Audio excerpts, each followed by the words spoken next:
Ant-Man is just around the corner, so I thought I'd go through and rank my top 5 favorite Marvel superheroes. This transcends the movies, just my favorite Marvel heroes. What would be your top 5 favorite? Let's talk about it in the comments.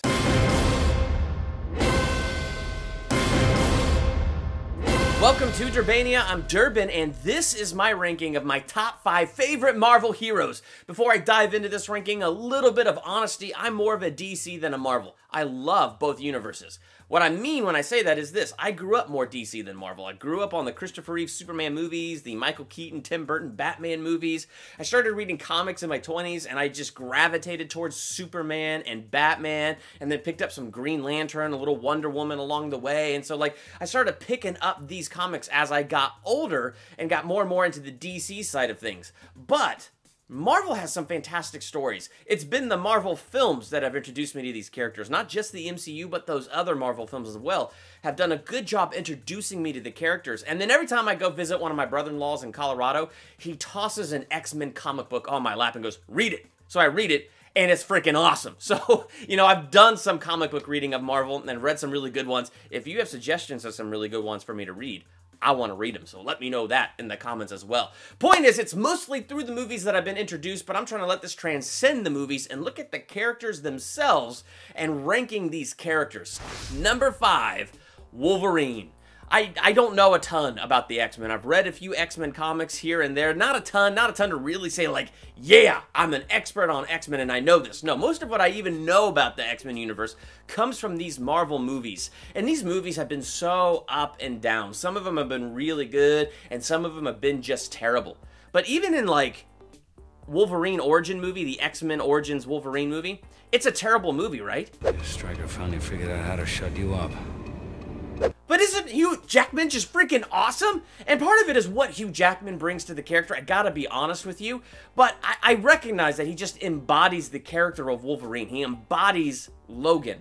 And so as you go through these X-Men movies, even in the bad ones, Wolverine stands out to me as awesome. It doesn't matter if it's bad. I mean, for instance, X-Men 3 is a terrible movie. But when he's running through the woods really mad and that dude is shooting stuff at him and he's just got his claws out, he's like, "Hurrah! Hurrah! Hurrah!" He's just awesome. So no matter how you shake it, put him in a bad movie, he's just going to shine all the brighter. Put him in a good movie, he's still going to shine. There's something about that character, Wolverine, that I think he's just awesome. His healing factor is awesome. His Wolverine senses are awesome. His claws are awesome. His personality is awesome. To the point that you're watching X-Men 1 and he's caught up in a love triangle, okay? He loves Jean. Scott loves Jean. But rather than being all high school drama about it, he's just like, "Hey, Jean, I like you." And Scott's an idiot. I mean, if you're going to do a love triangle, that's how you do a love triangle. He doesn't say those lines, but it's like his presence conveys those lines. You know what I mean? So there's no high school drama about the fact that he is loving Jean, who is with Scott.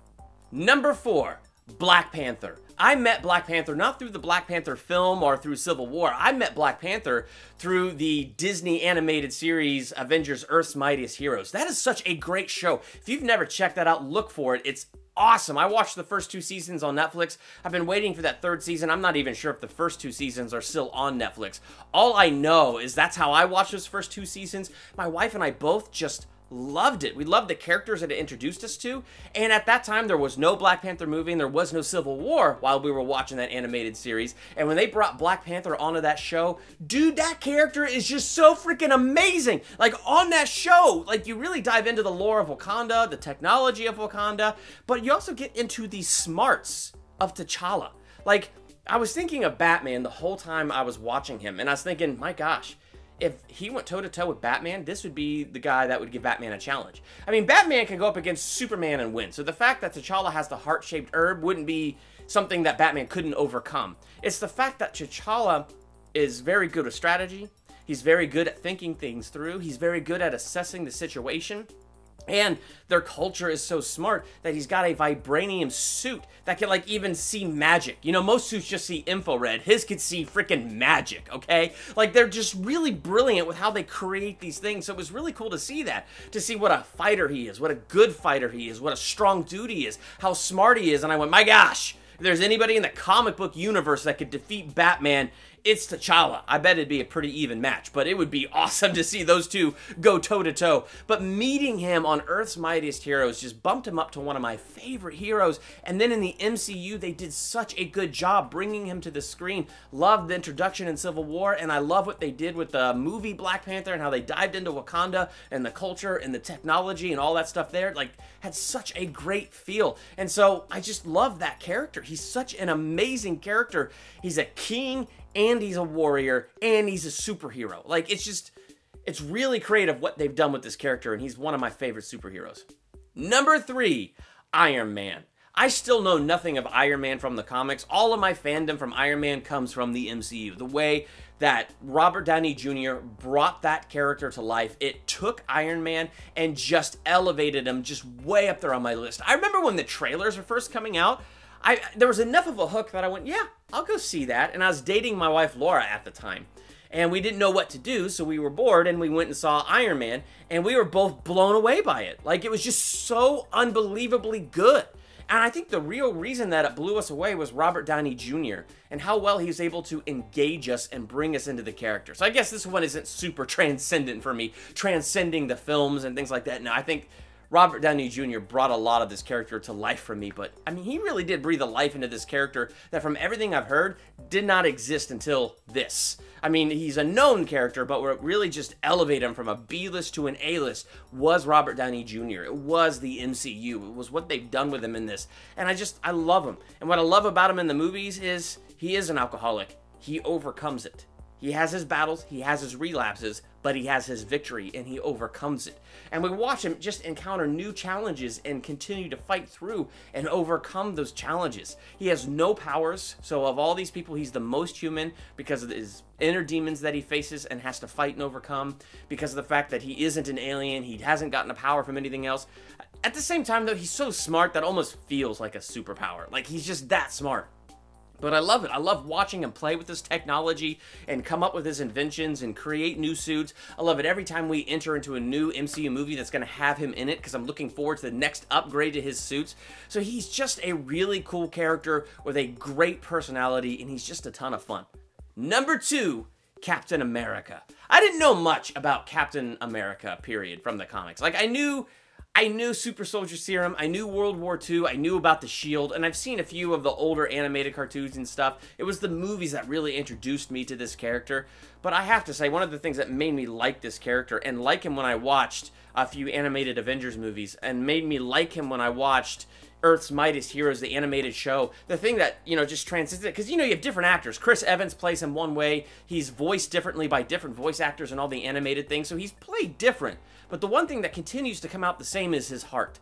And I like his heart. He reminds me of Superman. He's the closest character to Superman in Marvel. Not in terms of power, but in terms of heart and personality. He cares. This is a character that is genuinely selfless. Values of love and honor and respect and courage and self-sacrifice. It's those values that make him so likable and make him so strong even beyond his strength. And I think that makes him more of a hero that people from all over the world can enjoy. It doesn't matter that his name is Captain America. He's got values that we all want to embody and that we all want to see come out in our lives towards other people. It's what I like about Superman. It's what I like about freaking Captain America. So no matter where I've seen him portrayed in animated movies, the animated show, or in the MCU, they always convey that heart. They convey that sense of morality and right and wrong and humility that he has with that. He has that strong confidence. He knows who he is and he knows what he's going to do, but he's humble, and I like that. It's just a great mix, and I love that character. Number 1, Spider-Man. Of all the Marvel heroes, Spider-Man is my favorite, and this character definitely transcends the movies for me. I'm not a fan of the Raimi trilogy. I like Spider-Man 2. I think that one's really good and really solid, but I don't like the first and the third so much. I just feel like they're both really corny, like so many cheesy lines. But I remember as a teenager when I went and saw Spider-Man, I went with all my friends. I was the only one that walked out kind of feeling negative about it and let down by it and all that stuff. But even though I wasn't a fan of the movie and the stuff around Spider-Man, I still found myself wishing I was Spider-Man. I found myself wishing I could climb those walls and shoot the webs organically and all that stuff. You know, I didn't know much about Spider-Man back in the day, but I mean, the organic web was kind of cool to me because I didn't know too much about the mechanical web and the challenge of him running out of webbing and what that adds to the story and stuff. But I really liked that, and I thought, this is so cool. So even though the movie wasn't my favorite, it made me like the character more. And I had a familiarity with the character. I'd seen him in the animated shows, like older animated shows. I saw one animated show where he really wanted to be Captain America, and he learned that it would be just better for him to be himself. I thought that was a really cool episode. Isn't it odd that that stuck with me? It's just better to be yourself. Anyway, so I just remember that, and things like that kept me connected to the character. So when I saw that first Raimi movie and I didn't like it as much, I still remember buying it when it came out on DVD when I was a teenager. Because I liked the character. Even if his movies were bad, in my humble opinion, even if his movies were bad, I still found the character awesome. And so I loved every time he gets rebooted. I don't care. I'm there. I just really love the character. I love it when he pops up in Earth's Mightiest Heroes and he rotates into the Avengers. I'm Spider-Man. What's wrong with your voice? I love it. Anytime Spider-Man pops up anywhere, I'm excited. I love Spider-Man. So I think of all the Marvel heroes, he's my favorite. But it also goes down to the heart. He's like a good mixture of Tony Stark, and he's a good mixture of Captain America. Tony Stark, because we really get to see his flaws. We really get to see him mess up and all that stuff. But Captain America, because he's got that heart. When he messes up, he's repentant. When he messes up, he goes to make things right. You know, he has such a good heart. And he's Spider-Man because he wants to be the friendly neighborhood Spider-Man. While everybody's fighting aliens all up there, he wants to help out his neighborhood. He wants to be Spider-Man right where he is, defeat the bad guys there, and save the people that need saving. He's got such a good heart on top of all of it. So I don't know. I connect with that character so much. So who would be your top 5 favorite Marvel heroes and why? Let's talk about that in the comments. And while you're there, also let me know how excited you are for Ant-Man and the Wasp. I'm pretty darn excited for that one. And hit that subscribe button so you're notified the very next time I drop a ranking video, theological analysis, movie review, or anything else here that I do. So hit that bell, hit that subscribe button, hit that like button. I'm Durbin. Thanks for checking out Durbania.